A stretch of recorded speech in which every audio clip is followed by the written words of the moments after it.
नाम का एक अनज्ञानी व्यक्ति था। वो बेचारा रोज सुबह शाम मंदिर में जाते थे, भगवान भोलेनाथ के पूजा करते थे और खेती किसानी करते थे भोला। अब बेचारे के कोई उतना ज्ञान प्राप्त नहीं होता था। जब कुछ ज्ञान प्राप्त नहीं होता था और उसका दोस्त है तो देखे कि अरे पढ़ लिख के पूरा पुलिस अफसर बन गया और मेरा भी इतना कोई हम बचपन से ध्यान नहीं दिए, ज्ञान बुद्धि नहीं मिला, आज हम अनज्ञानी के अनज्ञानी रह गए, मेरा कैसे गुजर बस जाएगा। बेचारा के भोलेनाथ के कृपा उनको ध्यान में यही लग रहा है कि मैं बाल बच्चा के कैसे पाले पोसेंगे। क्या हुआ कि एक मंदिर के पास एक पुजारी बैठे थे। जब पुजारी बैठे थे, पुजारी बाबा के बोले, भोला कि बाबा मेरा कोई ज्ञान नहीं है, मेरा ज्ञान बुद्धि दीजिए बाबा, मैं भी ज्ञान लेना चाहती हूँ। बचपन से हम पढ़ाई लिखाई नहीं किए, हम माता पिता के अलार दुलार में रह गए हैं बाबा, मेरा ज्ञान दीजिए। मेरा दोस्त है, इसे पढ़ लिख के पुलिस अफसर बन गया और मेरा कुछ भी नहीं आता है। बाबा बोले पुजारी कि ठीक है बच्चा, बाकी ज्ञान हम उसी को देते हैं कि जो ज्ञान लेना चाहता है, और जो ज्ञान नहीं लेना चाहता है उसका हम ज्ञान नहीं देते हैं, बुद्धि नहीं बताते हैं। बाबा बोले ठीक है, ये भोला बोला ठीक है बाबा, मेरे दीजिए, हम जरूर बुद्धि लेंगे, ज्ञान सीखेंगे, आप जो कहिएगा जो हम मानने के लिए तैयार हैं। बोले ठीक है। बाबा बोले कि बेटा मेरे के यहाँ 1 साल आप बिता दो, तब आपको ज्ञान हम देंगे, और न तो हम ज्ञान बुद्धि नहीं देंगे, आपको पढ़ाई नहीं कराएंगे। बोले ठीक है बाबा। 1 साल वो भोला बाबा के यहाँ बिता दिया। जो बिता दिया 1 साल, तब बाबा बढ़िया से उसका पढ़ाई लिखाई ज्ञान पूरा दिए।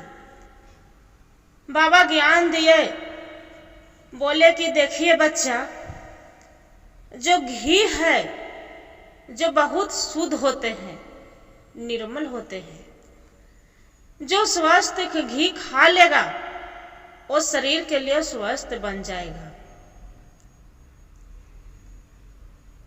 और बोले राजा है दूसरा, जो राजा है, जो राजा के रात में नहीं सोना चाहिए।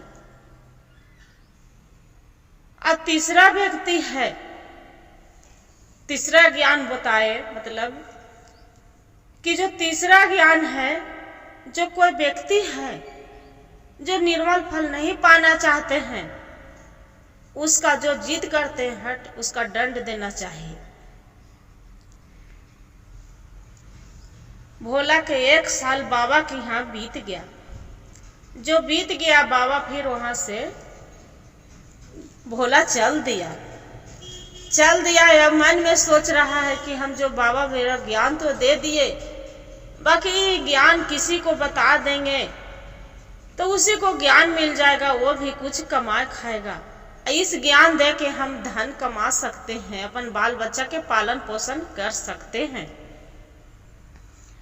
सभी को भोला बोल रहा है कि ज्ञान ले लो, कोई बुद्धि ले लो, मेरे से एक बुद्धि है, मेरे से ज्ञान ले लो।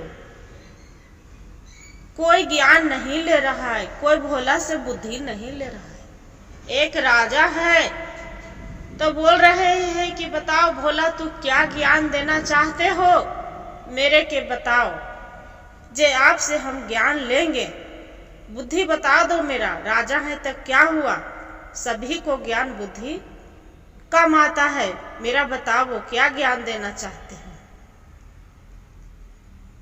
राजा के बताया कि देखिए राजा साहब, जो शुद्ध घी है बहुत निर्मल होते हैं। जो शुद्ध घी है जो कोई खाएगा तो उस शरीर के लिए स्वस्थ बन जाएगा, बहुत अच्छा रहेगा। और दूसरा है बुद्धि कि रात में राजा साहब के नहीं सोना चाहिए। और तीसरा ज्ञान है कि जो कोई व्यक्ति हट कर रहा है उसका दंड जरूर देना चाहिए। निर्मल फल पाना नहीं चाहते हैं उसका दंड जरूर दीजिए। बोले ठीक है भोला, आपको हम ज्ञान पहले परतियाएंगे तो आपको ढेर सारा हम धन देंगे। बोले ठीक है। भोला वहां से चली गए। जब चली गए, पहला राजा साहेब ज्ञान परतियाना चाह रहे हैं।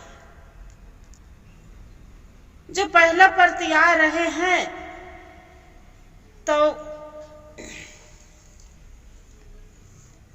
राजा साहेब शुद्ध घी खा के खाने लगे तो पूरा शरीर से स्वस्थ बन गए। वो तो उनको ज्ञान काम कर गया। दूसरा ज्ञान है, एक देर रात में राजा साहेब जग के पहरा दे रहे हैं। जो रात में पहरा दे रहे हैं तो एक बुढ़िया बैठ के और नदी के किनारे रो रहे हैं। तो राजा साहेब जाके पूछ रहे हैं कि क्या हुआ माता, अब क्यों रो रहे हो नदी के किनारे, आपको क्या दुख है, अब खाना नहीं खाए हैं, क्यों क्या है के लिए आप रो रहे हो, मेरे क्यों बताओ, मैं राजा हूं। बुढ़िया बेचारी बोल रही है कि राजा साहब हम रो रहे हैं हम दुख से। राजा बोले क्या दुख है बताओ। बोले बुढ़िया, राजा साहेब आज के रात है जो राजा साहेब बिहान मर जाएंगे, राजा साहेब जीवित नहीं रहेंगे। बुढ़िया से पूछते हैं राजा साहेब कि ये तो बताओ माता, जे कुछ भी तो उसका बचने को बुद्धि होगा, मेरे कुछ उपाय बताओ। बुढ़िया बताए कि देखिए राजा साहेब, 2 तालाब खता दीजिए, उसमें एक गुण भरवा, गन्ने के रस भरवा दीजिए और एक में दूध भरवा दीजिए। और जब वहां से कोई आए, एक नागदेव आएंगे, एक में तालाब में दूध पिएंगे, एक तालाब में गन्ने के रस पिएंगे, तो आपको जान बच जाएगा। बोले ठीक है माता, आप बताए, आपको काम हम जरूर करेंगे। राजा साहेब क्या किए कि बेहानी होके अब एक चीज आओ बुढ़िया बताए कि देखिए राजा साहेब, ये बात है तो किसी को कुछ बताइएगा नहीं। बोले ठीक है। बिहानी होके राजा साहेब 2 तालाब खतवाए, एगो में गन्ने के रस भरवाए और एगो में दूध भरवाए। और रात में राजा साहेब नदी के किनारे बैठ के हरे राम हरे भोला हरे भोला ओम नमः शिवाय के जाप कर रहे हैं। आधा रात हुआ और देखते हैं कि वहां पर काल जमराज नाग के रूप में वहां पहुंच गए। जो पहुंच गए तो देखते हैं कि 2 तालाब है, उसमें एक में दूध भरे है, एगो में गुड़ के रस भरे है। और गुड़ के रस भरे है तो नागदेव दूध पी लिए और गन्ने के गुड़ पी लिए। जब गुड़ के रस पी के और ओहे पड़ी सो गए। जब सो गए तो देखते हैं कि सुबह हो गया।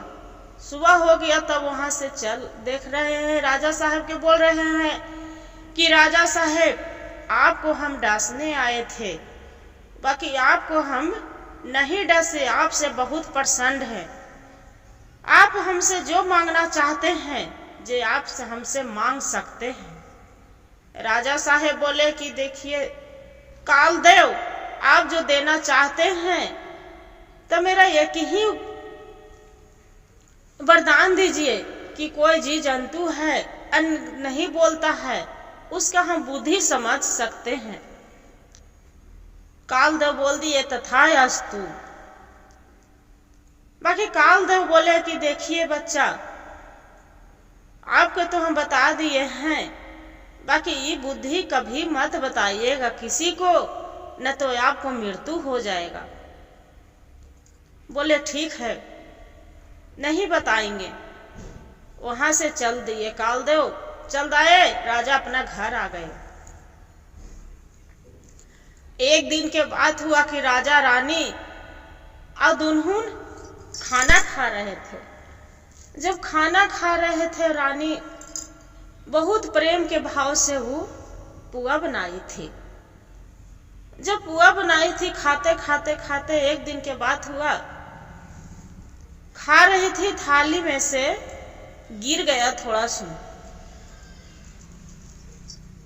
जो सब्जी चावल पूरी गिर गया, उसमें थोड़ा सा पुआ, तो चिट्टी उस पर लगने लगे।